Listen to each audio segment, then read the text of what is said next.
मैं ये भी कौम से अपील करूंगा कि हम चाय की एक एक प्याली, दो दो प्यालियां कम कर दें, क्योंकि जो चाय हम इंपोर्ट करते हैं वो भी हम उधार लेकर इंपोर्ट करते हैं। पाकिस्तान दुनिया में सबसे ज्यादा चाय दरामद करने वाला मुल्क है।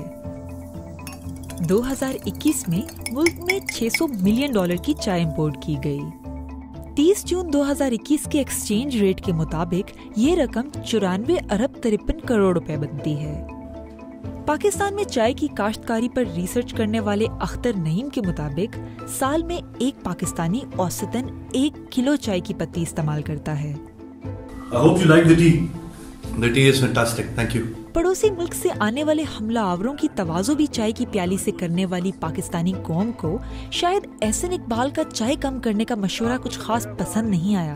एक हमारे इस कल्चर में बच गई है, इंसान एक ज़हनी रिलैक्सेशन के लिए चाय पीता है। चाय जो है वो अच्छी होती है सेहत के लिए, कभी कभी पीना। क्या चाय की 1-2 प्यालियां कम करने से कोई फर्क पड़ेगा? इसका मतलब ये है कि हम ओवरऑल अपनी कंजम्पशन को कम करें, सिर्फ चाय नहीं बल्कि जहाँ जहाँ भी इंपोर्ट बिल बढ़ता है वहाँ हमें अपनी हैबिट्स को चेंज करना होगा। यहाँ अगर हम चाय प्रोड्यूस भी करेंगे तो उसकी भी अपने कार्बन के हवाले से फुटप्रिंट होगा। लिहाजा ज़रूरी है कि कंजम्पशन भी सस्टेनेबल हो और प्रोडक्शन भी सस्टेनेबल हो। इसलिए मिनिस्टर का शायद ये हवालातन कहना लिटल मीनिंग की बजाय हमें ज़्यादातर ये सोचना चाहिए कि हम अपनी कंजम्पशन की हैबिट्स को कम से कम करें। ऐसी अशिया जिनके बगैर ज़िंदगी गुजार सकते हैं उसके इस्तेमाल में कमी लाएं। क्या पाकिस्तान में चाय की पत्ती उगाई जा सकती है? कमोबेश 1,78,000 एकड़ रकबा ऐसा है जो चाय की काश्त के लिए मौजू है, लेकिन अभी तक उस पर जो डेवलपमेंट हुई है वो ये है कि अभी तक सिर्फ ये तय हुआ है कि 25,000 एकड़ रकबे पर काश्त की जाएगी, जो 10,000 एकड़ रकबा कमोबेश हुकूमत का होगा।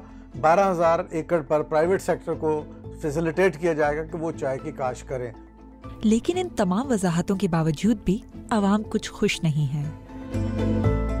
यार मेरे ख्याल से ये ऐसा से यही कहेंगे यार गंदम की जो रोटी आप लोग खाते हो ना वो भी आधी कर दो, शायद हमें बाहर से गंदम ना मंगवाना पड़े। बंदे को भूखे फिर पत्थर बांध ले पेट पे अपने, गुजारा कर ले, इस तरह ही हो सकता है मुमकिन है।